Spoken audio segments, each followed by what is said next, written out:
শীঘ্রই ফের এনডিএতে ফিরতে পারেন বিহারের মুখ্যমন্ত্রী নীতিশ কুমার। গত কয়েকদিন ধরেই জল্পনা রাজনীতিতে শোনা যাচ্ছে রবিবারের মাধ্যমেই বিজেপির সঙ্গে নতুন মন্ত্রিসভা গঠন করবেন জেডিইউ প্রধান।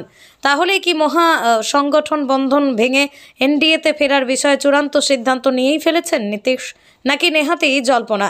এই প্রশ্নের উত্তর নেই মহাগঠবন্ধনের অন্যতম বড় শরিক লালু প্রসাদ যাদবের দল আরজেডি এর কাছে। শিবির বদলের হ্যাট্রিক অনেক আগেই করে ফেলেছেন নীতিশ। এবার শিবির বদল করলে পঞ্চমবারের রেকর্ড গড়বেন তিনি। কিভাবে কি ইতিহাস তৈরি করতে চাইছেন? জল্পনার মাঝে এমনই প্রশ্ন তুলল আরজেডি। প্রসঙ্গত শোনা যাচ্ছে রবিবারের মধ্যেই বিহারে তৈরি হতে পারে নতুন মন্ত্রিসভা। তার আগে RJD vice president Shivanand Tiwari জানিয়েছেন, তারা নীতিশকে প্রশ্ন করেন, আরও কোনো উত্তর পাচ্ছেন না। তিনি আরও জানান যে নীতিশের সঙ্গে দেখা করার সময় চেয়েও ফিরতে হয়েছে আরজেডিকে।